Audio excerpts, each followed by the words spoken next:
Correct. ഞാൻ മോശമാണെന്നല്ല പറഞ്ഞ, നല്ല എനിക്ക് ആ ഒരു സംഭവം എനിക്ക് കിടപ്പുണ്ട്. കാരണം ജിന്നു പോലും വിളിച്ചപ്പോ ജിന്നു എന്നോട് നേരത്തെ പറഞ്ഞു, എനിക്ക് നേരത്തെ കുറെ വർക്ക് ചെയ്തു. ജിന്നിനെ അറിയാലോ, ഞാൻ കണ്ടിട്ടില്ലല്ലോ, ജിന്നിന്റെ മുൻ വർക്ക് ഞാൻ കണ്ടിട്ടില്ല. എന്നെ വെച്ച് ചെയ്ത അത് എന്റെ ഇതുകൊണ്ടല്ല, എന്റെ മാത്രം ഞാൻ കാണത്തില്ല, ആ ഒരു അഹങ്കാരം അല്ല പറഞ്ഞത്. ഇതിപ്പോ ഞാൻ ഉദ്ദേശിക്കുന്നത് നമ്മുടെ ആൽബം അതുപോലെ തന്നെ ഷോർട്ട് ഫിലിം അല്ല പറഞ്ഞത്, സിനിമകളില് നമ്മളിപ്പോ ഡയറക്ടർ വിളിക്കുന്ന സമയത്ത് ഇന്ന സിനിമ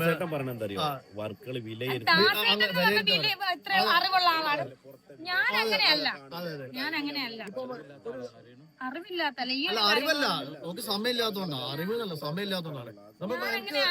എനിക്കൊന്നും അനുഭവം ഉണ്ടായിരുന്നു. ഇപ്പൊ സിനിമകൾ ഇപ്പൊ ഡയറക്ടർ വിളിക്കും, ഇന്നൊരു പടം ഉണ്ട് നമുക്ക് ചെയ്യാൻ അറിയുമ്പോ ഡയറക്ടർ പേരും പറയും. ആ സാറേ ഓക്കെ. പിന്നെ ഞാൻ ആലോചിക്കും ഇയാളാണ്. അപ്പൊ ഞാൻ പെട്ടെന്ന് ചെയ്യും, എന്റെ മോനെ വിളിക്കും, എന്റെ വൈഫിനെ വിളിക്കും, മോളെ എങ്ങനെ ഡയറക്ടർ വിളിച്ചിട്ടുണ്ട്, ജസ്റ്റ് ഒന്ന് സെർച്ച് ചെയ്യാൻ പറ്റും ഗൂഗിളിൽ നോക്കുമ്പോ ഇയാൾ 2-3 സിനിമ ചെയ്ത ആളായിരിക്കാം. മനസ്സിലായല്ലോ? അപ്പൊ ഞാൻ എന്ത് ചെയ്യും, പോയി കാര്യങ്ങൾ മനസ്സിലാക്കി കഴിഞ്ഞ് പിന്നെ പുള്ളി വിളിക്കുമ്പോ എനിക്കൊരു സെൽഫ് കോൺഫിഡൻസ് ആണ്. ഓക്കെ സാർ, അതാണ് ആ ഒരു സാധനം ഉദ്ദേശിച്ചത്, വേറെ ഒന്നുമല്ല.